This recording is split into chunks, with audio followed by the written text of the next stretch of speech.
A paz do Senhor a toda a igreja. Quero agradecer a Deus, também ao nosso pastor presidente, pastor Isaac, pela oportunidade de nesta noite poder compartilhar com vocês a palavra de Deus. Vamos ler no livro de 2 Reis, capítulo de número 5. Nesta noite eu quero trazer uma palavra que bastante conhecida da igreja, até mesmo as crianças conhecem essa história, mas eu acredito que Deus vai falar conosco, né? Como sempre tem falado aqui em nossas reuniões. 2 Reis, capítulo de número 5, toda a igreja já encontrou? Diz assim a palavra de Deus. E Naamã, chefe do exército do rei da Síria, era um grande homem diante do seu senhor e de muito respeito, porque por ele o Senhor dera livramento aos sírios. E era este varão valoroso, porém leproso. E saíram tropas da Síria e da terra de Israel, levaram preso uma menina, que ficou ao serviço da mulher de Naamã. E disse esta sua senhora: tomara que o meu senhor estivesse diante do profeta que está em Samaria, ele o restauraria da sua lepra. Amém. Irmãos, essa história é o seguinte: o exército da Síria invadiu a terra de Israel e levou, cativo uma menina, e essa menina foi trabalhar na casa de Naamã. Naamã era um homem importante na Síria, era chefe do exército da Síria, porém este homem era leproso. E a menina que trabalhava como escrava na casa dele, conversou com a esposa dele dizendo: olha, lá em Samaria tem um profeta, um homem de Deus chamado Eliseu. Se o meu senhor for lá, o seu esposo for lá, o profeta vai curá-lo dessa lepra. E aí Naamã entrou em contato com o rei da Síria, e o rei da Síria escreveu uma carta, mandou pegar presentes, valores, e foi para Samaria encontrar com Eliseu. Chegando lá, encontrou o profeta, e o profeta mandou que ele mergulhasse 7 vezes no Rio Jordão, e ele ficaria curado da lepra. E aí Naamã ofereceu uma certa resistência, mas depois foi aconselhado pelos seus empregados, seus servos, que viajou com ele, e acabou mergulhando 7 vezes no Rio Jordão, ficou curado, e também se converteu ao Deus de Israel, e voltou para sua casa curado. A história é essa.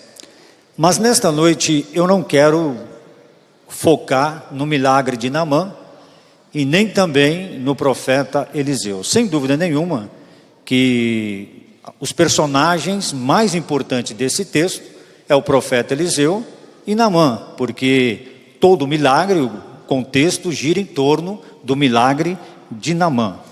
O profeta Eliseu, sem dúvida, nós que conhecemos a história dele, foi um grande homem de Deus, um grande profeta, que recebeu porção dobrada do profeta Elias, A Bíblia diz que ele tinha tanto poder de Deus, tanta unção de Deus, que mesmo depois que ele morreu, já passado algum tempo, uma pessoa morreu, foram sepultar a pessoa na cova dele, e quando entrou em contato com os ossos dele, essa pessoa ressuscitou.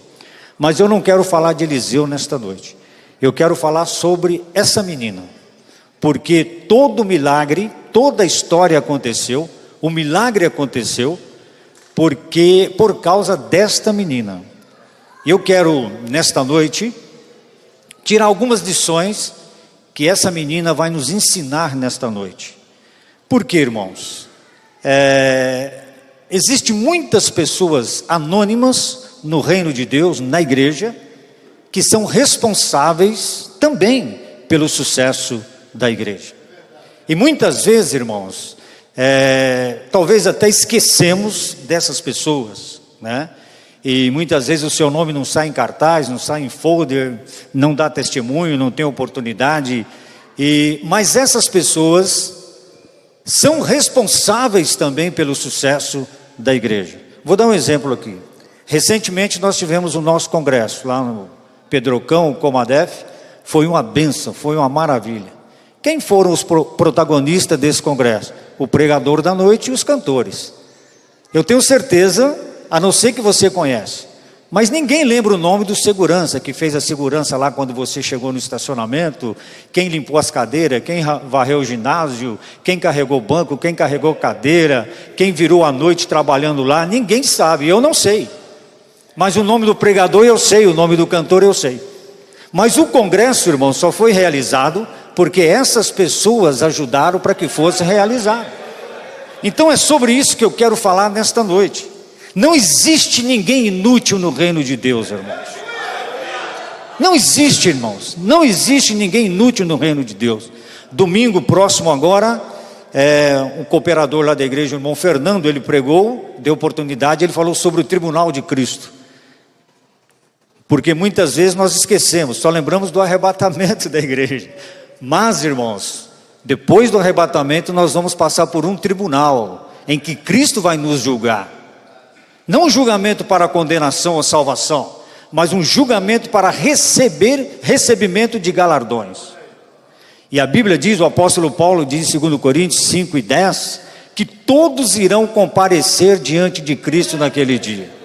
E as nossas obras serão julgadas. E dependendo das obras que nós fizemos aqui, elas vão ser queimadas como palha e como feno, e não teremos galardão.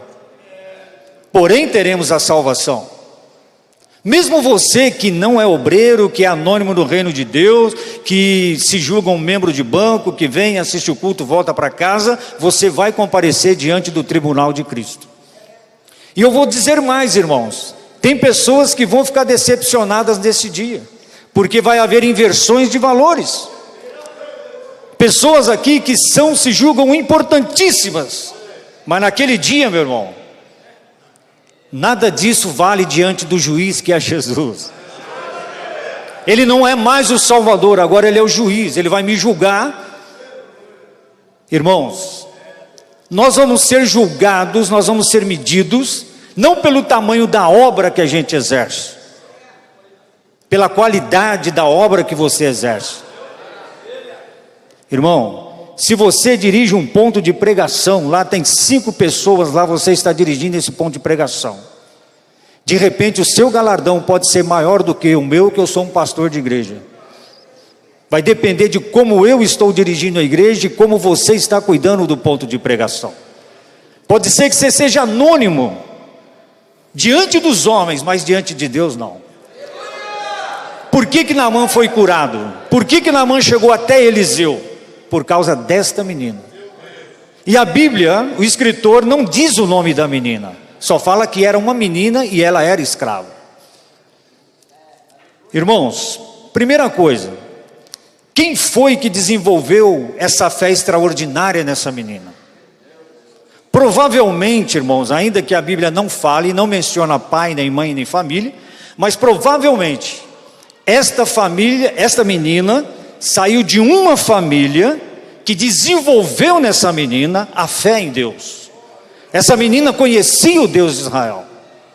E como que ela conhecia o Deus de Israel? Provavelmente seu pai e sua mãe se responsabilizou em embutir nela, colocar nela no seu coração a fé no Deus de Israel. Então, se nós transferir isso para o dia de hoje, irmãos, muitos irmãos e irmãs estão pecando porque não vão à escola dominical e muito menos levam os filhos para a escola dominical.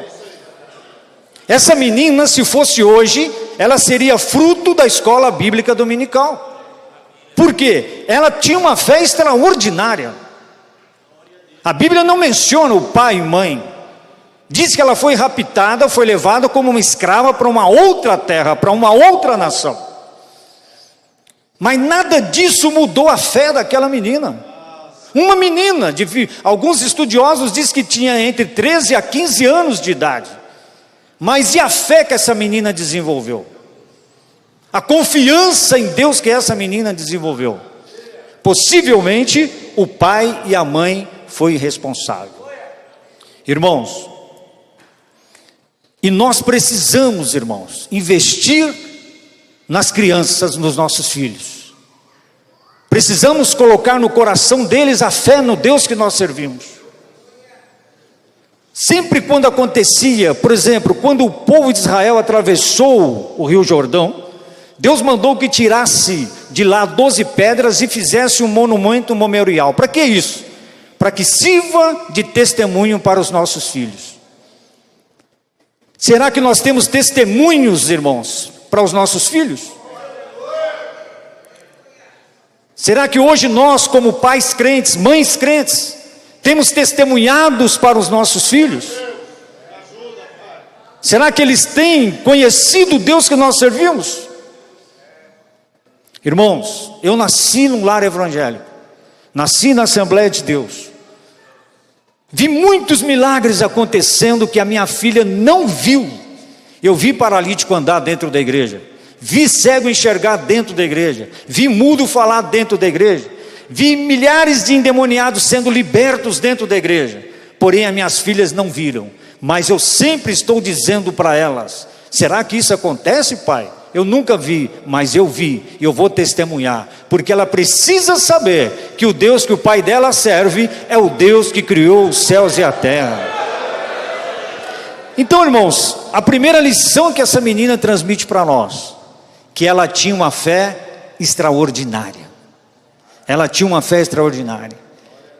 Se eu estivesse na condição dessa menina, se você estivesse na condição dessa menina, qual seria a sua reação? Olhasse para Naamã e visse ele leproso. Quer saber de uma coisa? Invadiu o meu país, não sei se o pai dela foi morto, os irmãos foram mortos na guerra, a Bíblia não fala, mas talvez ela disse: está vendo? Bem feito, ficou leproso. Invadiu a nação de Israel, foi mexer com o povo de Deus, agora é leproso. Sabe de uma coisa? Ele vai morrer leproso. Mas não foi assim que essa menina agiu, irmãos. Por que, irmãos, que ela não agiu desse jeito? Sabe por quê, irmãos? Primeiro, aquela menina tinha um coração sarado. Nós precisamos de ter um coração sarado, irmãos. Há muitos cristãos na igreja, muitos crentes na igreja, que não têm o coração sarado, não consegue perdoar, dorme, acorda e não consegue perdoar. E nós precisamos ter o coração sarado. Essa menina poderia muito bem ficar calada, porque ela era uma escrava. Ela foi tirada de dentro da sua casa, do seio da família, foi levada para uma terra distante, uma terra estranha. Ela era tratada como escrava. A Bíblia não menciona se ela era maltratada ou não, mas ela era escrava. Ela não tinha direito a nada. Ela não tinha direito a nada, ela era uma escrava. Porém o seu senhor, quem a escravizou, era leproso. Ela poderia muito bem desejar o mal deste homem, mas, irmãos, o coração daquela menina não deixou. Ao contrário do profeta Jonas. Vocês lembram da passagem de Jonas? Deus mandou ele pregar em Nínive, 120 mil pessoas. E aí ele fugiu para Tarsis. Aí Deus providenciou aquele grande peixe, engoliu ele e levou ele lá para onde ele deveria pregar. Chegando lá em Nínive, ele pregou, 120 mil pessoas se converteu. Aí ele irou contra Deus. Está vendo, Senhor? Eu disse, por isso que eu não queria vir para cá pregar, porque o Senhor é um Deus bondoso. O Senhor ia se arrepender, ia perdoar o povo, ia salvar o povo. Então eu quero morrer, me leva. Ao contrário da menina, Deus precisou sarar o coração do profeta, irmãos. Deus precisa de sarar, não é porque eu sou pastor, irmãos, que eu não preciso de ter o coração sarado. Eu preciso. Assim como Jonas precisou de Deus sarar o coração dele. E aí, irmãos, a Bíblia diz que quando ele se retirou, Deus fez crescer uma aboboreira que cobriu, fez uma sombrinha para ele. E aí Deus providenciou um bichinho que mordeu a aboboreira morreu. E aí ele lastimou, ficou com dó da aboboreira. Aí Deus disse para ele: você teve dó de uma aboboreira que nasceu de manhã, morreu à tarde, e não teve compaixão de 120 mil almas, Jonas. E ele não estava escravo, irmãos. Ele chegou lá como profeta, com toda a autoridade. mas o coração dele não estava sarado. Essa menina chegou como escrava, mas chegou com o coração sarado. Irmãos, as lutas da vida, os problemas da vida, as decepções da vida, não pode mudar o nosso conceito sobre Deus. Não pode minar o nosso coração e deixar que o ódio, a raiva, o rancor impere no nosso coração. Essa menina, ela tinha o coração sarado, irmãos. Irmãos, essa menina parece que estava no Sermão do Monte, quando Jesus proferiu o Sermão do Monte.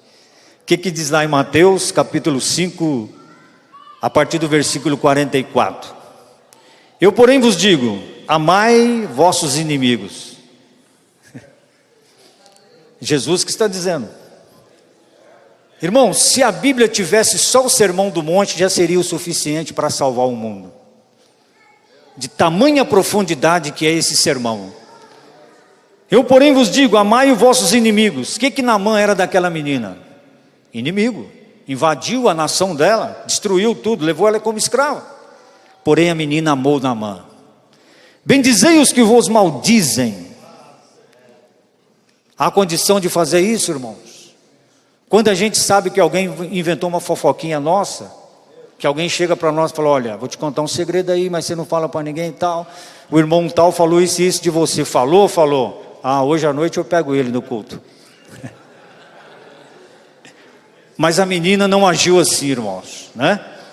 Preste bem atenção, bendizei os que vos maldizem. O irmão falou mal de mim, falou, nossa, aquele irmão é uma benção.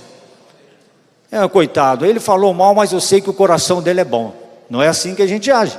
Fazei bem aos que vos odeiam. E agora, irmãos, orai pelos que vos maltratam e vos perseguem.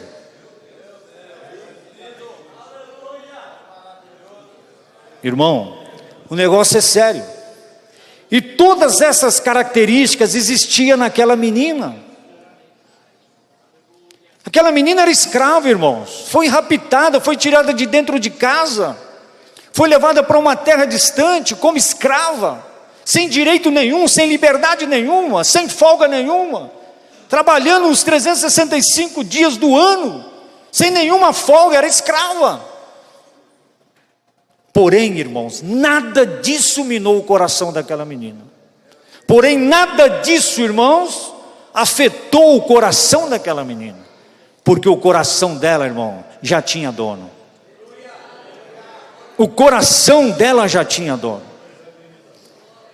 Quando eu fiz seminário, tinha lá o pastor Ernesto Tonini, que era o diretor do seminário, e ele sempre dizia para nós, no coração do crente, tem um trono e tem uma cruz. Quando a carne está na cruz e Jesus está no trono, preste bem atenção, quem senta no trono é quem manda, né? É quem reina, é quem governa. Quando a carne está na cruz e Jesus está no trono, a gente é uma benção. Mas quando a gente deixa a carne sair da cruz, sentar no trono e volta Jesus para a cruz, irmão, aí, irmãos, quem está no trono é quem manda. E aí, irmãos, esta menina, ela está no anonimato. Nem o nome dessa menina o escritor dá para nós. Só fala que era uma menina.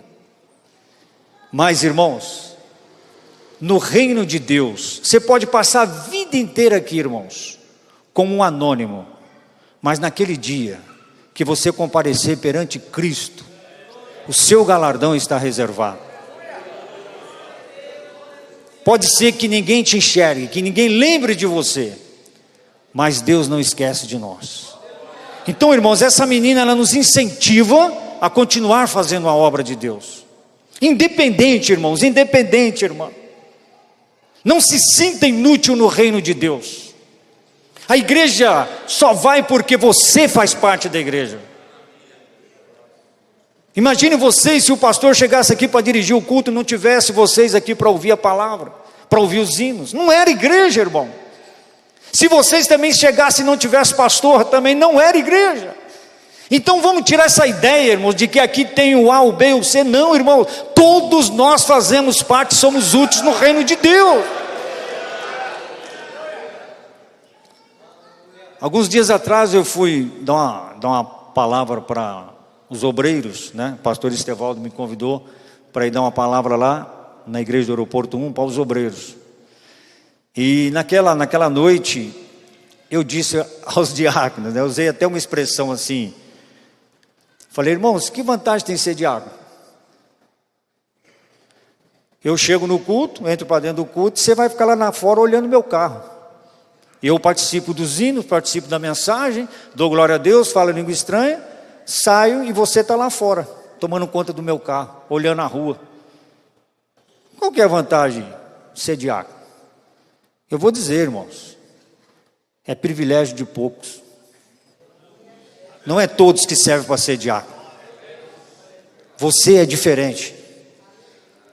O negócio no reino de Deus é assim, irmãos. No reino de Deus, irmãos. Certa vez uma mãe chegou para Jesus e falou, Senhor, quando tu entrar no teu reino, eu quero um filho meu à tua direita ou à tua esquerda. Jesus não disse nem que sim, nem que não.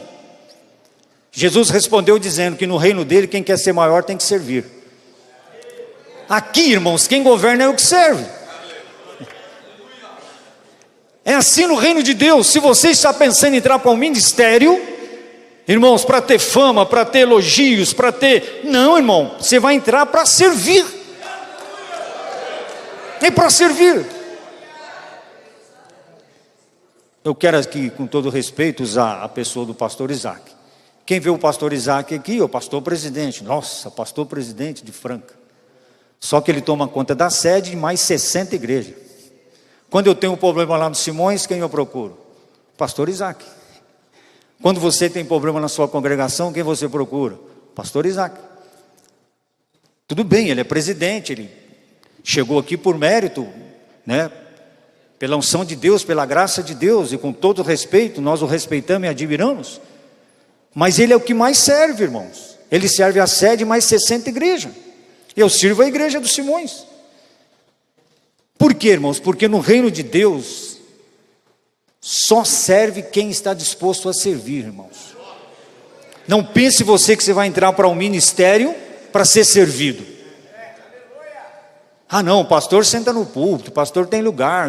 Não, irmão, isso não quer dizer nada. Isso não quer dizer nada. Quantas vezes, irmãos, alguém já ligou lá em casa e disse assim, pastor, vou fazer um churrasco aqui daqui a pouco, vem para cá. E eu disse, não posso, irmão. Eu marquei uma visita hoje para fazer, o irmão está doente, e eu combinei certinho de ir lá visitar o irmão. Vem depois, falei, irmão, não posso, eu tenho que visitar outro irmão que está doente. Você deixa de participar de um churrasco para visitar doente. Isso. Que vantagem tem isso, irmão? Mas é privilégio de poucos, irmãos. Sabe por que Naamã foi curado? Por causa desta menina que a Bíblia nem fala o nome dela. Esta menina desenvolveu uma fé sólida, uma fé extraordinária. Essa menina conhecia o Deus que ela servia. Sabe qual está sendo a preocupação hoje, irmãos? A preocupação hoje da liderança da igreja? Não sei se... Porque pesquisas sempre variam um pouco, para mais ou para menos. Mas vários pastores, vários líderes que eu ouvi, tanto pentecostal, igrejas históricas, tradicionais, comunidades, a maior preocupação hoje da liderança da igreja é que de 10 jovens crentes que vão para a faculdade, geralmente 6 deixam de acreditar em Deus. E aí, irmãos, o que nós vamos fazer? Incentivar os jovens a não ir para a faculdade? Não, irmãos. A igreja precisa de advogado, a igreja precisa de engenheiro, a igreja precisa de médico, a igreja precisa de professores, e enfim, a igreja precisa de arquitetos. Nós temos que incentivar os nossos filhos e a mocidade e os jovens da igreja a estudar, porque Eles serão os pastores de amanhã, os ensinadores de amanhã, os pregadores de amanhã. Ainda mais nesse momento que o nosso país está atravessando, dessa polarização. Os irmãos sabem muito bem que isso está afetando a educação. E quem é crente conservador vai para a faculdade, principalmente se for faculdade federal, a batalha é muito grande. Mas o que a igreja tem que fazer, o que nós temos que fazer? O pastor está dizendo, preparar eles antes, para que quando eles chegarem lá, irmãos, não vão mudar o seu conceito sobre Deus. Irmãos, a Bíblia é tão clara, que nada passa em branco. Vocês lembram do caso de Daniel e seus companheiros? É a mesma coisa desta menina, só que numa situação diferente. Daniel não foi levado como escravo. Daniel era de família nobre. Ele foi escolhido a dedo. Ele era de família nobre, mas ele foi levado para a Babilônia. O que ele foi fazer em Babilônia? Ser escravo? Não. Para os dias atuais, Daniel foi para a faculdade em Babilônia, porque ele seria instruído em tudo que tinha na Babilônia. Ele seria instruído. Quando ele chegou lá, mudou o nome dele e dos seus companheiros, mudou a identidade. É a mesma coisa de você sair daqui do país e ir para outro país, chegar lá, alguém rasgar sua identidade, o seu CPF, e mudar o seu nome e falar, esquece que você era, aqui você vai ser outra coisa. Fizeram isso com Daniel. Mas a Bíblia diz, irmãos, que ele propôs no coração não se contaminar com o manjar o quê? Do rei. E sabe o que aconteceu, irmãos? A Bíblia fala que quando o rei Beltesazar pegou os utensílios da casa de Deus e começou a profanar sobre eles, que apareceu a mão de Deus escrevendo na parede, e que houve aquele tumulto tremendo naquela festa. A Bíblia diz que o rei começou a tremer, bateu um joelho no outro. A rainha entrou na presença do rei e diz assim, Daniel capítulo 5, preste bem atenção, vou ler e vou encerrar. Daniel 5, a partir do 9. Então o rei Beltesazar perturbou-se muito e mudou-se nele o seu semblante, e os seus grandes estavam sobressaltados. A rainha, por causa das palavras do rei e dos seus grandes, entrou na casa do banquete, e falou à rainha e disse, ó rei, vive eternamente, não te turbe os teus pensamentos, nem se mude o teu semblante. Preste atenção, era um jovem crente que estava na faculdade em Babilônia. Olha só o que a rainha falou desse jovem. Há no teu reino um homem que tem o espírito dos deuses. Ela não sabia o Deus de Daniel, ela falou o espírito dos deuses, santos. E nos dias de teu pai se achou nele o quê? Luz. Luz. Foi o que achou nesta menina lá na casa de Naamã.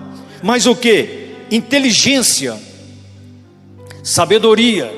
Olha só, os adjetivos que a rainha foi dando a Daniel. Como a sabedoria dos deuses. Preste atenção. E teu pai, o rei Nabucodonosor, sim, teu pai, o rei, constituiu o chefe dos magos, dos astrólogos, dos caldeus e dos adivinhadores, porquanto se achou neste Daniel um espírito excelente, e ciência, entendimento, interpretando sonho, explicando enigma, solvendo dúvidas, ao qual o rei pôs o nome de Beltesazar. Chama-se, pois, agora Daniel, e ele dará a interpretação. Então, irmãos, notem bem, o reino de Deus precisa de você. Mesmo que você se ache que é um crente de banco, não existe crente de banco, irmãos, não existe. Você é precioso no reino de Deus, você é preciosa no reino de Deus. Muitas vezes, irmãos, a gente acha que o que impressiona a Deus é grandes festas. Não é que eu estou dizendo que eu sou contra a festa e é pecado, não é nada disso, irmãos. Muitas vezes a gente que acha que o impressiona a Deus é grandes igrejas, grandes movimentos. Sabe o que impressiona a Deus, irmãos? Muitas vezes é a irmã Isabel, uma irmã que eu conheci. Ela não sabia ler e não sabia escrever. Mas todo domingo, irmãos, todo domingo, eu ainda era jovem e eu lembro desta irmã. Todo domingo, ela levava uma pessoa que não era crente para o culto de domingo. Evangelizou a rua dela inteirinha. E sabe como essa irmã ia para a igreja? Ela ia para a igreja na frente e o marido dela, depois de um tempo, ia para a porta da igreja bêbado, com uma faca na mão, e ficava riscando lá o muro da igreja e xingando a irmã. Aí os obreiros falavam: irmã Isabel, quer que a gente leve a senhora até em casa? Não precisa não, irmãos, ele não vai fazer nada comigo não, quem me protege é Deus, fique em paz, ele vai chegar em casa, vai desmaiar, amanhã ele está bom. Irmãos, eu mudei para Franca, passou um tempo, eu voltei em São Paulo. Aí o pastor que estava dirigindo a igreja lá me convidou. Quando eu cheguei na igreja, irmão, sabe quem me recebeu na porta, de terno, gravata, Bíblia na mão? Marido da irmã Isabel. Mas quem é a irmã Isabel? Anônima. Que Deus abençoe.